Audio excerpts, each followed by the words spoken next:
tergantung dengan kompetensi dosen, visi perguruan tinggi, dan mitranya nanti siapa. Sehingga nanti ketika dia lulus, ada yang sarjana ekonomi manajemen sumber daya manusia, tapi ada sarjana ekonomi yang paham juga tentang hukum, yang paham juga tentang bagaimana memanage komunal, ya, masyarakat seperti itu. Karena dia pada saat kuliah mengambil MBKM membangun desa, membuka diri untuk perubahan, menerima perubahan dan melakukan perbaikan internal serta meningkatkan kompetensi yang sesuai dengan perubahan zaman yang terjadi. Literasi teknologi, literasi kesehatan, self management dan kompetensi tambahan di samping kompetensi akademik menjadi bekal utama untuk lulusan kita. Dan itu bisa kita fasilitasi melalui kegiatan MBKM.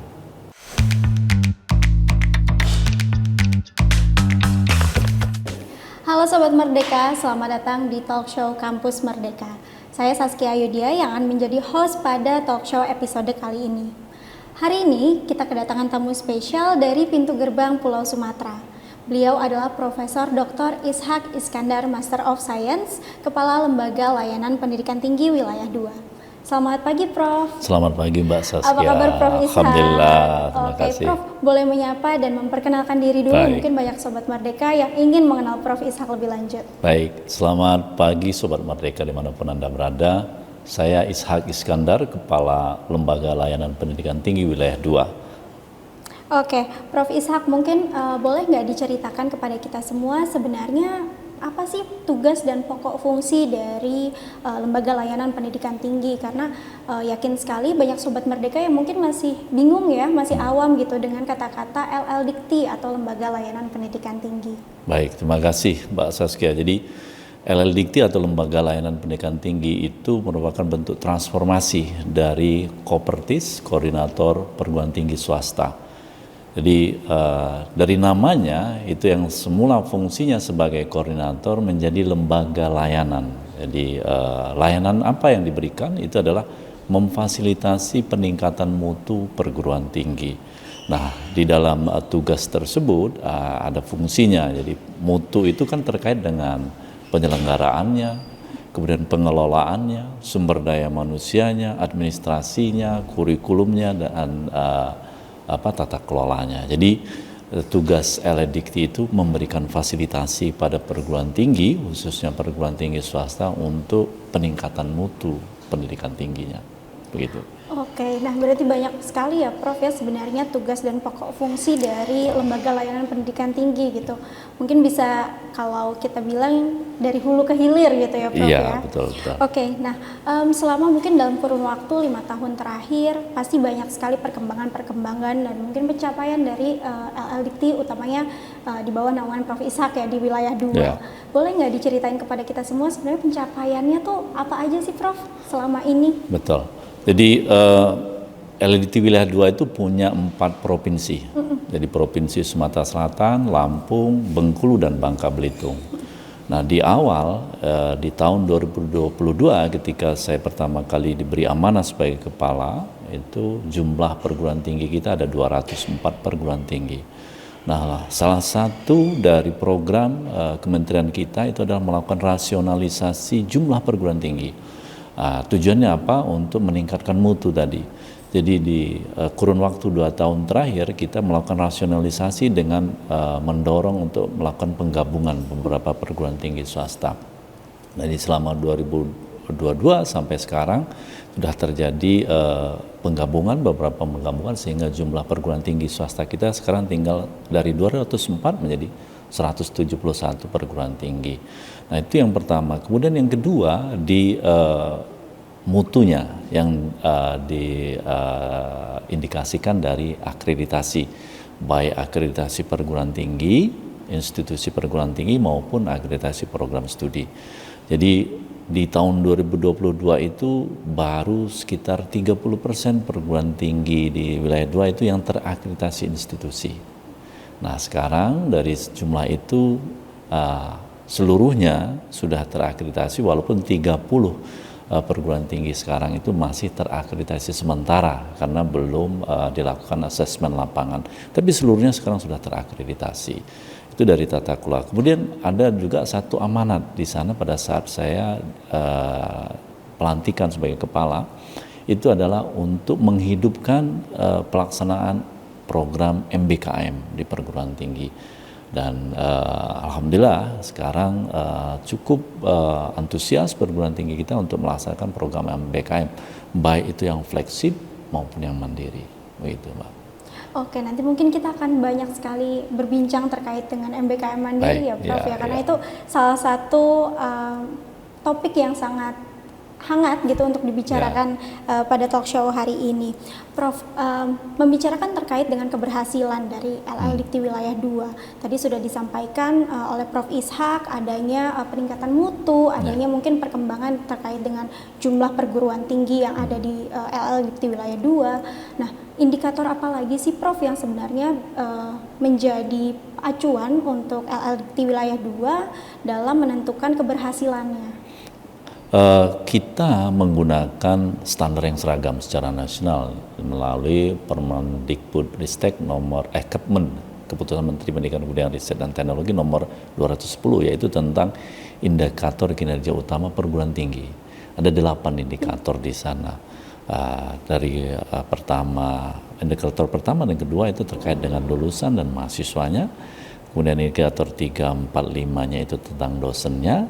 Kemudian 6, 7, 8 dan tata kelolanya. Kita menggunakan indikator yang sama. Jadi agar itu juga bisa berlaku secara nasional. Jadi ketika perguruan tinggi kita menilai indikator tentang kualitas lulusan, itu secara nasional sama parameter yang digunakan.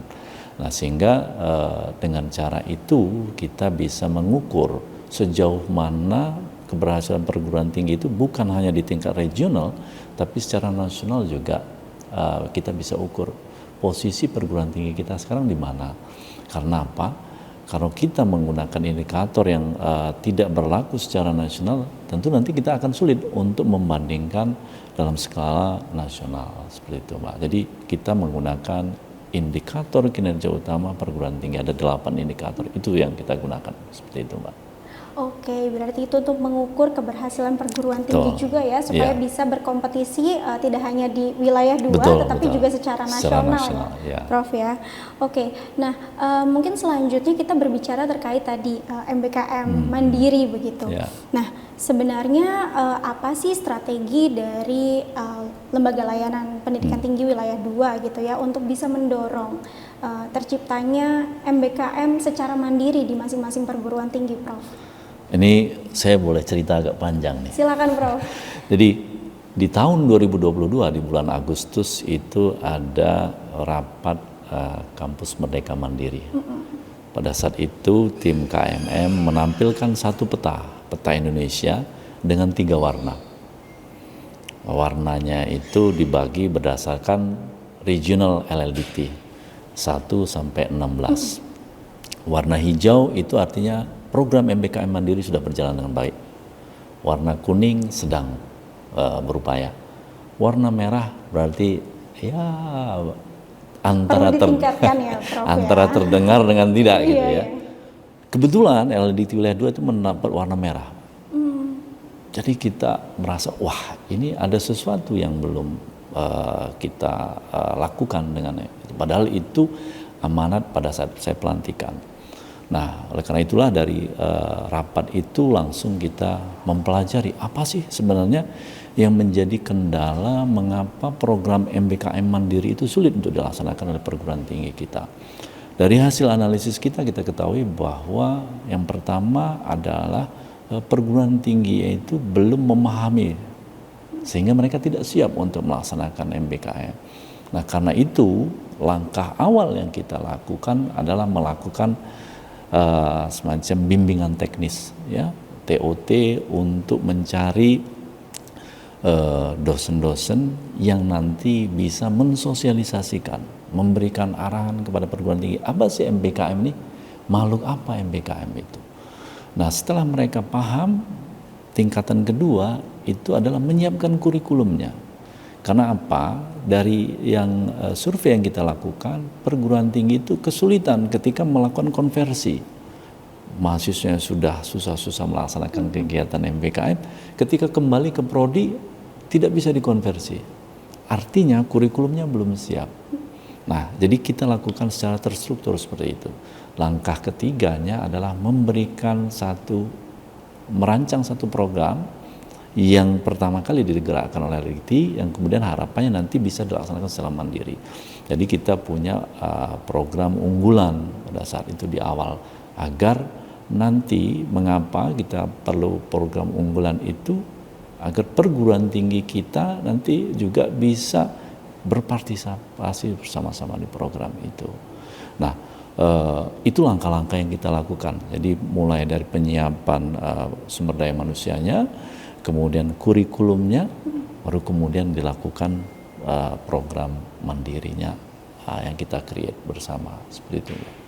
Oke, nah tadi di balik layar, Prof sempat menceritakan kepada saya sedikit terkait dengan salah satu program yang mungkin baru jalan di semester ini karena semester sebelumnya terhalang dengan bencana asap begitu, ya, kebakaran hutan. Itu boleh diceritakan lebih lanjut nggak, Prof?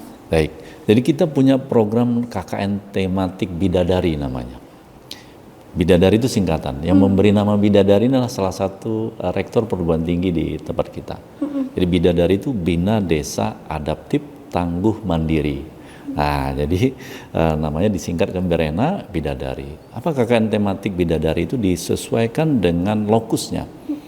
Nah, di tahun 2023 kita bekerja sama dengan PT Oki Pulp and Paper Mills. Itu adalah perusahaan pabrik pulp terbesar di Asia Tenggara. Mereka punya desa di Ring 1. Kendala di sana adalah tentang peningkatan kapasitas penduduknya untuk penanganan stunting, kemudian juga untuk pertanian dan perikanan. Nah, di awal karena di sana potensinya perikanan dan pertanian cukup baik, dan perusahaan sudah mempunyai program itu, kita akan intervensi di situ.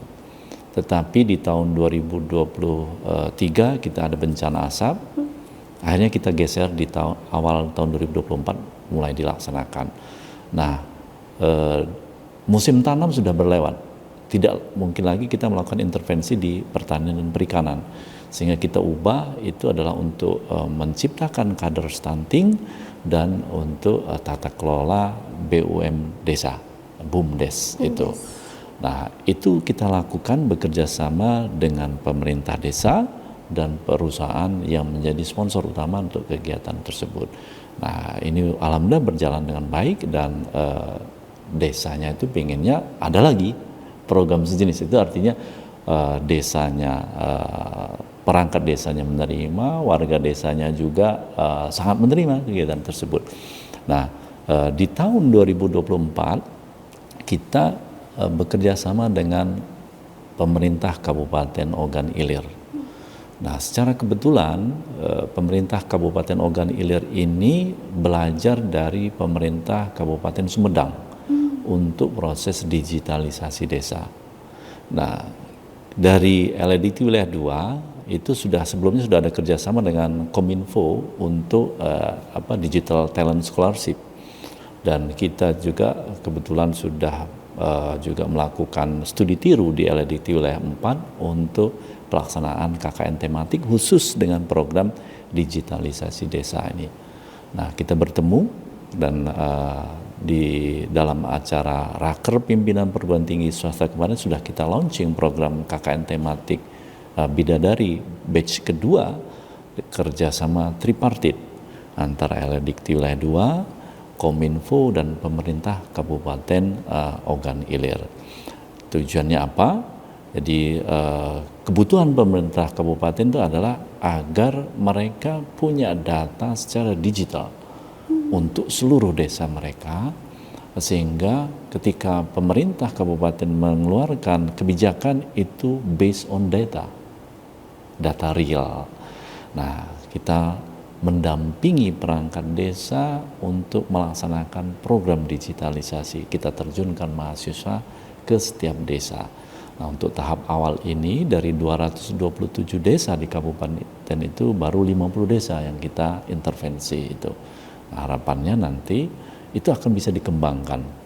Karena amanat Pak Dirjen pada saat kita launching itu menginginkan tidak hanya terbatas pada digital, tapi juga bisa dikembangkan pada program-program nasional seperti di stunting, pangan, kemudian potensi desanya bisa digali. Nah, kita berpesan kepada DPL-nya, dosen pembimbing lapangan, untuk nanti pada saat implementasi menggali apa sih potensi desa itu nanti yang bisa kita kembangkan di batch 3 dan batch-batch selanjutnya. Seperti itu, Mbak Asis. Oke, ini keren banget Prof, program kerja dari LLDT Wilayah 2. Nah, tadi sudah sempat disampaikan ada kerjasama bersama dengan perusahaan pulp dan paper gitu ya Prof ya. Lalu ada juga kerjasama dengan LLDT Wilayah 4 dari Sumedang, dari pemerintah juga. Tantangan yang paling besar Prof untuk menjalankan program kerja seperti itu apa Prof? Tadi saya sempat menyinggung bahwa perguruan tinggi kita itu belum sepenuhnya siap dengan MBKM ini.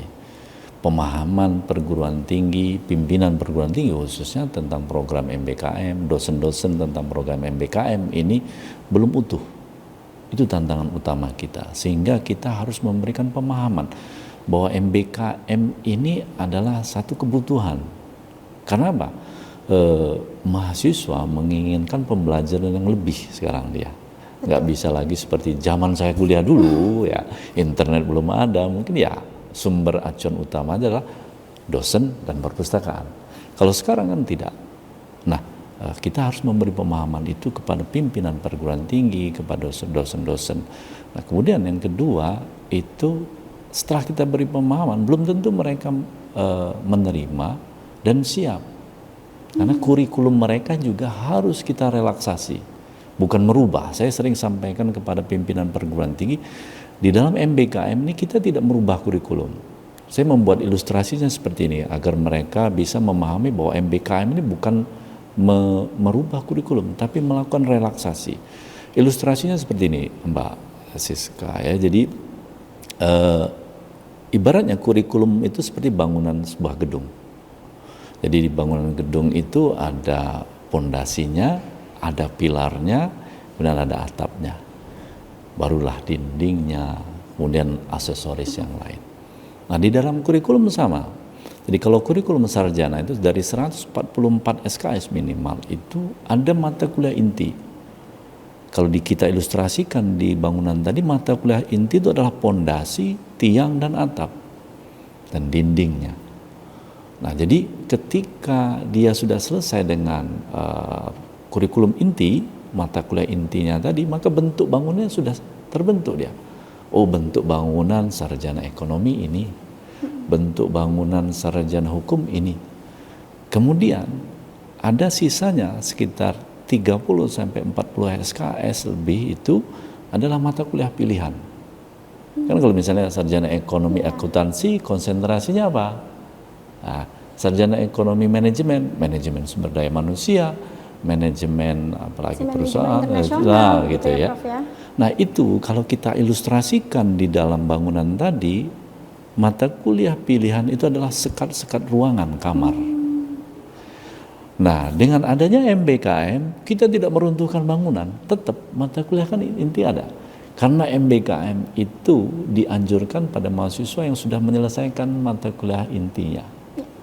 Artinya di semester 5 ke atas dia. Jadi bangunannya sudah terbentuk. Nah, sekarang dia mau masuk kamar apa? Tadi kalau ekonomi manajemen, oh dia kamu masuk kamar manajemen sumber daya manusia, manajemen internasional, ini kita siapkan satu kamar lagi, manajemen MBKM. Dan di dalam MBKM-nya ini diberi ruang yang luas bagi dosen untuk meng-create program apa sih itu. 9 program MBKM itu mau dibentuk seperti apa? Tergantung dengan kompetensi dosen, visi perguruan tinggi, dan mitranya nanti siapa. Sehingga nanti ketika dia lulus ada yang sarjana ekonomi manajemen sumber daya manusia, tapi ada sarjana ekonomi yang paham juga tentang hukum, yang paham juga tentang bagaimana memanage komunal, ya, masyarakat seperti itu. Karena dia pada saat kuliah mengambil MBKM membangun desa. Kan tidak semuanya nanti mau jadi bekerja di perusahaan kan. Betul. Ketika lulus kan mereka sesuai dengan passion masing-masing.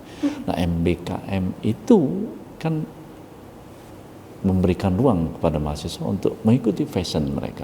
Jadi kurikulum kita itu tidak kita rubah, kita relaksasi, kita beri satu ruang lagi, yaitu kamar MBKM. Bangunannya kan sama. Betul. Warnanya saja, jumlah kamarnya ada kamar MBKM. Yang nanti ketika keluar dari gedung itu, mereka membawa ciri khusus apa MBKM-nya, apa yang dia ikuti pada saat mahasiswa itu. Nah, pemahaman itulah yang kita berikan, yang membutuhkan waktu lebih kurang 1 tahun kita untuk menyamakan persepsi bahwa MBKM itu tidak mengganggu struktur kurikulum, tapi justru memperkaya kurikulum kita dan memberikan ruang yang lebih luas pada dosen, pada mahasiswa untuk mengembangkan kreativitas mereka. Nah, ketika itu sudah pemahaman sama, alhamdulillah di tahun 2024 adanya pendanaan secara khusus dari Direktorat Belmawa itu menjadikan kegiatan menjadi lebih masif lagi, terstruktur dan lebih masif lagi. Puncaknya kemarin kita melakukan MBKM Fair dan alhamdulillah antusiasnya luar biasa. Hanya saja ada protes, Mbak. Karena booth kita kan terbatas. Sementara perguruan tinggi itu ingin tampil semua. Betul. Begitu. Jadi mereka, Pak, kenapa pemilihannya hanya perguruan tinggi itu saja yang tampil di MBKM Fair. Nah, jadi kita rencanakan untuk melakukan lebih luas lagi, lebih besar lagi. Harapannya seluruh perguruan tinggi yang sudah terlibat di MBKM Mandiri bisa ikut tampil semuanya. Seperti itu, Mbak. Oke, nah tadi berbicara terkait dengan MBKM Fair nih, Ya. Prof. Berarti yang masuk di dalam MBKM Fair itu hanya perguruan tinggi atau termasuk dengan mitra-mitra yang sudah bekerja sama dengan LL Dikti Wilayah 2, Prof? Tentu kita memberi ruang pada mitra, Pak. Karena kita nggak akan bisa berjalan kalau tidak ada mitra. Betul. Jadi kita berikan ruang khusus pada mitra kita untuk tampil juga di sana. Baik itu memberikan materi untuk memperkenalkan mereka kepada perguruan tinggi kita, sehingga ada nanti harapannya ada kerjasama mandiri antara perguruan tinggi langsung dengan mitra.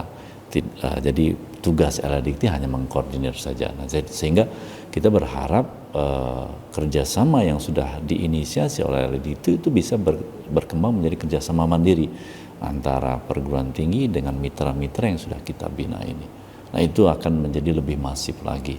Nah, itu seperti itu. Oke, berarti itu salah satu inisiasi dari LL Dikti Wilayah 2. Betul. Juga untuk membangun atau menciptakan kolaborasi secara mandiri antara mitra di wilayah tersebut dan juga perguruan tinggi, ya, betul, Prof, ya? Betul. Oke, nah selanjutnya Prof, terkait dengan MBKM Fair tadi, saya cukup tertarik nih Prof untuk bisa menggali lebih lanjut lagi. Isi dari MBKM Fair di LL Dikti Wilayah 2 itu selain showcasing mungkin perguruan tinggi, mitra, atau mungkin pencapaian-pencapaian lain oleh mahasiswa, apalagi Prof isi dari kegiatan tersebut? Jadi tujuannya kalau kita tarik ke belakang, tujuan dari MBKM Fair ini adalah untuk menghidupkan atmosfer MBKM Mandiri di LL Dikti Wilayah 2. Mengapa itu penting? Karena kalau atmosfernya sudah terbentuk, maka itu bukan lagi menjadi program, tapi menjadi gerakan bersama, Pak. Dengan cara itu, mereka akan menyadari bahwa ini adalah sesuatu yang mereka butuhkan. Itu yang pertama. Yang kedua, untuk sejak dini mengenalkan kepada mahasiswa bahwa mereka itu bisa mendapatkan pengayaan ketika mereka menjadi mahasiswa. Tidak semata hanya duduk di kelas, di program studi itu dari awal sampai akhir, tetapi juga mereka sesungguhnya bisa mengembangkan passion mereka. Karena kan kita kadang-kadang menyadari, oh saya tuh punya passion ini setelah kuliah 2-3 tahun. Iya. Nah, Betul. kadang-kadang seperti itu. Nah, oleh karena itu dengan mahasiswa dari awal udah tahu, mereka mulai mempersiapkan diri mereka sehingga ketika nanti mereka sudah saatnya untuk terlibat dalam MBKM, mereka benar-benar tahu saya sebaiknya mengambil MBKM yang mana sesuai dengan fashionnya, sesuai dengan bakat mereka. Nah, itu yang bisa kita asah. Nah, ini nanti akan menjadi atmosfer yang menghidupkan MBKM itu secara mandiri. Nah, itu sebenarnya yang ingin kita bangun, Mbak. Nah, isinya ya tadi Mbak Siska sudah sampaikan bahwa ada showcasing ya. Oh, perguruan tinggi kami sudah melakukan ini. Betul. Nah, sesama perguruan tinggi akhirnya bisa saling sharing. Harapan kita seperti itu. Kemudian yang kedua, mitra menyampaikan kami siap untuk menerima MBKM mandiri. Itu yang memperkuat atmosfernya nanti. Jadi lebih kepada upaya kita menciptakan ekosistem MBKM mandiri. Jadi ketika ekosistem sudah terbangun, tinggal kita menghidupkan dan menumbuhkannya. Betul. Jadi semakin mudah ya, Prof ya, untuk mendiseminasi informasi-informasi terkait dengan MBKM. Betul. Oke, Prof, mungkin bergerak kepada opini pribadi dari Prof Ishak terkait dengan gambaran pendidikan tinggi 10-20 tahun lagi dari sekarang itu seperti apa, Prof, menurut Prof Ishak? Jadi tantangan perguruan tinggi kita itu semakin hari semakin berat. Oleh karena itu perguruan tinggi harus melakukan transformasi. Transformasinya ada 3 komponen di dalam sana. Sumber daya manusianya, itu dosen dan tenaga kependidikannya, kemudian tata kelolanya, dan yang ketiga itu prosesnya dari kurikulumnya. Nah, kalau perguruan tinggi dari sekarang tidak melakukan transformasi dengan 3 unsur tadi, maka mereka akan kesulitan untuk melahirkan lulusan yang berdaya saing. Karena transformasi ini nanti muaranya di lulusan, di kualitas pembelajaran, tata kelola, kemudian sumber daya manusia, itu kan muaranya nanti ke mahasiswa. Dan terminalnya adalah kualitas lulusan. Kalau perguruan tinggi kita tidak melakukan transformasi itu, dalam 10 tahun, mungkin tidak sampai 10 tahun dia akan hilang. Perguruan tinggi kita akan hilang. Nah, oleh karena itu 10 tahun ke depan perguruan tinggi tidak lagi berbicara tentang seperti menara gading dia, tapi justru menjadi menara suara kalau saya boleh istilahkan. Kalau menara gading kan dia berdiri sendiri. Betul. Egonya berdiri. Tapi justru dia menjadi menara suara yang menerangi kampusnya sendiri, menerangi lingkungannya, dan juga terus tentu menjadi penciri dari perguruan tinggi tersebut. Nah, transformasi itu harus dilakukan sejak dini. Tanpa itu mereka akan hilang. Yang pertama. Yang kedua, dalam 10-20 tahun ke depan, yang diinginkan oleh perusahaan itu lulusan yang multi talent. Betul. Nah, sementara di program studi itu lebih homogen sumber daya manusia dosen-dosennya itu ya. Jadi mulai dari kompetensi dan pengalamannya relatif yang tidak terlalu heterogen. Lulusan kita diminta untuk multi talent.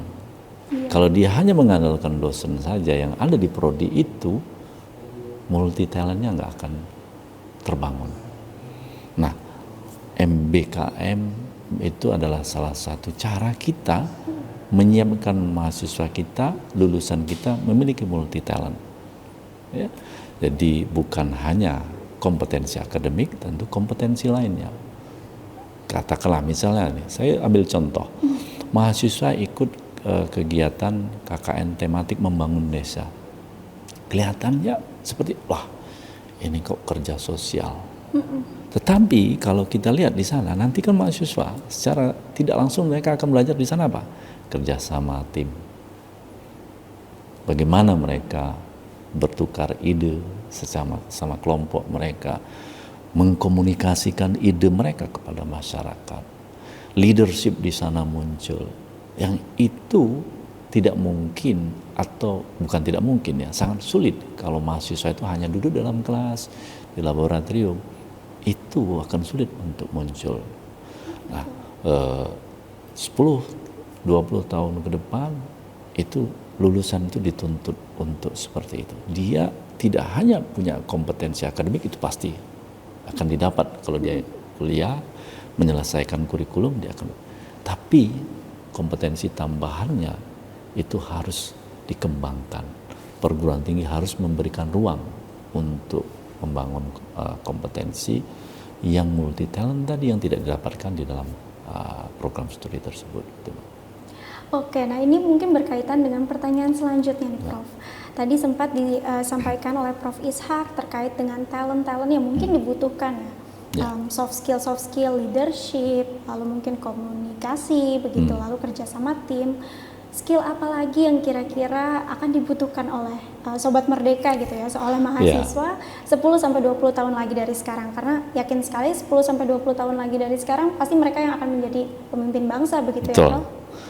Nah, tadi saya sampaikan itu adalah kompetensi tambahan yang diinginkan. Tetapi kalau kita lihat ya, tujuan utama pendidikan itu sebenarnya bukan hanya sekedar mencetak sarjana ya. Jadi kalau kita tarik ke belakang, tujuan utamanya sangat mulia, menjadikan manusia pembelajar sepanjang hayat gitu ya. Artinya dia harus terus belajar. Apa belajar yang dibutuhkan? Di saat ini dan tren ke depan itu kan digital itu kan sangat masif sekali ya perkembangannya. Mulai dari AI, generative AI itu. Nah, itu adalah kemajuan-kemajuan di teknologi. Oleh karena itu mereka harus punya literasi teknologi. Karena sesungguhnya teknologi itu kan dibangun bukan untuk menyaingi manusia, tapi membantu pekerjaan manusia. Jangan melawan itu. Perubahan termasuk perkembangan teknologi, termasuk di dalamnya itu adalah AI, generative AI, yang sangat membantu manusia dalam menyelesaikan permasalahannya. Kalau kita baca dari laporan survei oleh Global Talent Trend itu ya, disebutkan bahwa para CEO perusahaan itu menginginkan bahwa calon pekerjanya punya kemampuan untuk memanfaatkan teknologi generative AI ini untuk menyelesaikan persoalan-persoalan, tantangan-tantangan di dunia kerja mereka. Oleh karena itu literasi teknologi, literasi digital, termasuk dalamnya generative AI itu juga harus dimiliki oleh generasi muda kita. Itu yang pertama. Kemudian yang kedua adalah self management, manajemen diri.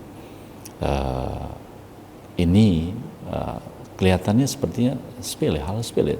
Tetapi bagaimana mungkin seseorang itu akan bisa memanage hal yang besar kalau dia tidak dimulai dari memanage diri sendiri. Betul. Nah, self management itu adalah kompetensi kedua yang dibutuhkan oleh generasi muda kita. Dan yang ketiga yang tidak kalah penting saya kira adalah literasi kesehatan. Bagaimana pola hidup sehat. Saya ingat di tahun 2019 itu saya mengikuti semacam workshop dari pimpinan BUMN se-Indonesia, diselenggarakan di Palembang pada saat itu. Beberapa direktur sumber daya dari BUMN itu menyampaikan apa yang menjadi persyaratan mereka menerima karyawan, dan saya membuat notes secara spesifik itu adalah di kesehatannya.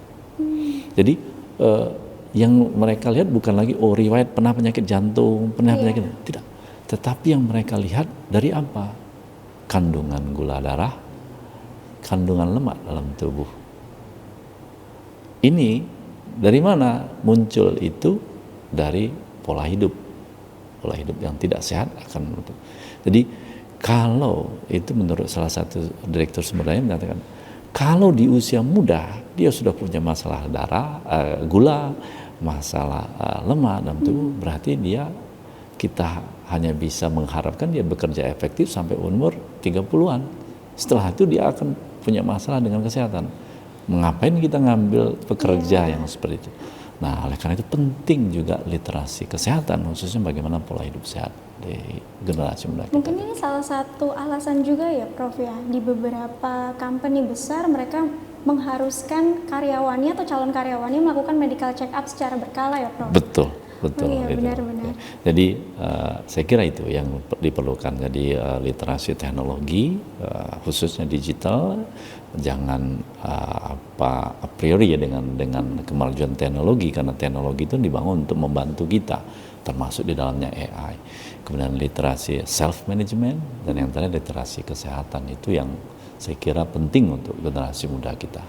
Di samping kompetensi akademik dan kompetensi yang tadi yang sudah saya sampaikan, komunikasi, critical thinking, kemudian kolaborasi, itu ya, leadership itu. Oke, Prof. Nah, mungkin terakhir nih Prof, ada pesan untuk Sobat Merdeka yang mungkin ini masih tahun ajaran baru ya Prof, masih di awal tahun ajaran baru, masih banyak sekali mahasiswa-mahasiswa baru yang mungkin ingin mengenal lebih lanjut terkait dengan Kampus Merdeka. Ada pesan untuk Sobat Merdeka semua di seluruh Indonesia? Sobat Merdeka yang saya cintai ya, jadi khususnya bagi mahasiswa yang masih di tahun-tahun awal perkuliahan. Waktu 4 tahun itu sangat singkat, dan perlu diingat bahwa apa yang kita lakukan di masa muda itu akan menjadi catatan yang terus diingat di usia-usia selanjutnya. Oleh karena itu kita harus bisa memanfaatkan waktu yang singkat selama 4 tahun ini untuk mengembangkan kompetensi diri kita.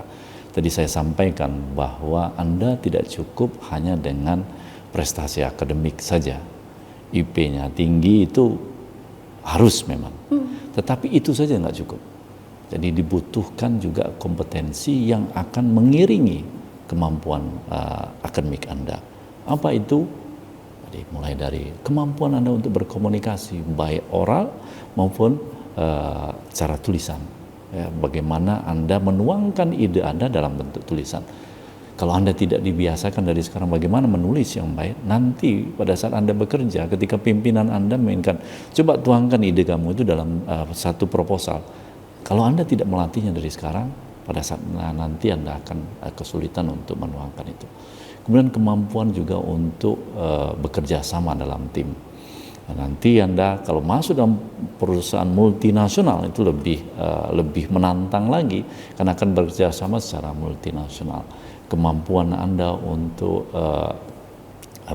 berpikir kreatif, out of the box untuk menyelesaikan permasalahan, leadership Anda di sana itu hanya bisa dikembangkan ketika nanti Anda duduk di bangku kuliah, karena banyak sekali tempatnya, bukan di dalam kelas tapi di luar kelas. Betul.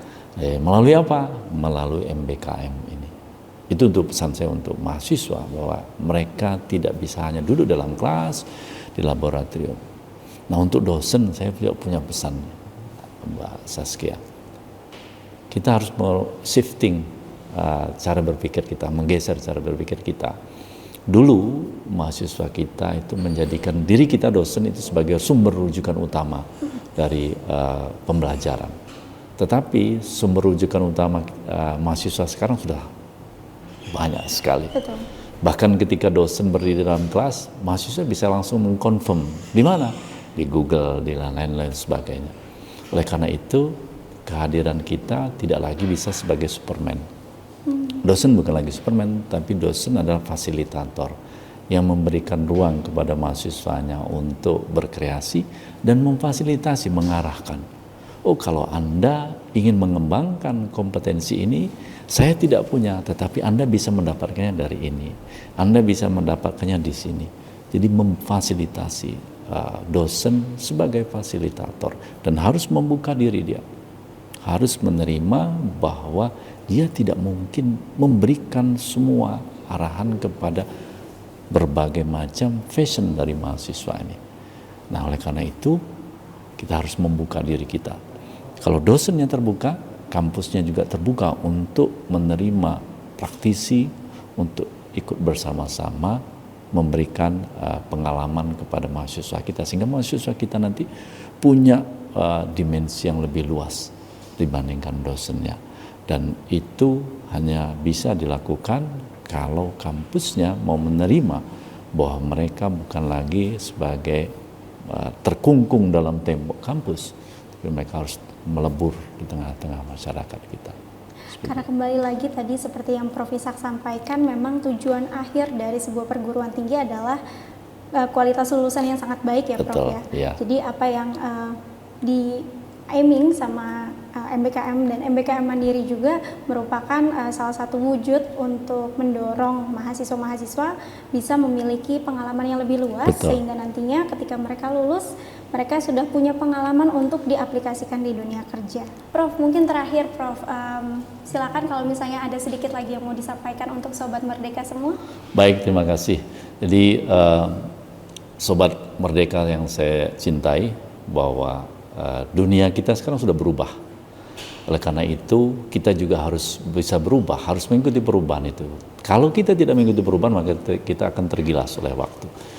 Oleh karena itu, salah satu cara agar kita bisa mengikuti perubahan, maka Merdeka Belajar Kampus Merdeka adalah satu wahana yang bisa kita gunakan untuk mengikuti perubahan yang terjadi di luar kampus. Membuka diri untuk perubahan, menerima perubahan, dan melakukan perbaikan internal serta meningkatkan kompetensi yang sesuai dengan perubahan zaman yang terjadi. Literasi teknologi, literasi kesehatan, self-management, dan kompetensi tambahan di samping kompetensi akademik menjadi bekal utama untuk lulusan kita. Dan itu bisa kita fasilitasi melalui kegiatan MBKM. Terima kasih. Oke, Prof. Ishak, terima kasih banyak atas waktunya. Lanjutkan Merdeka Belajar.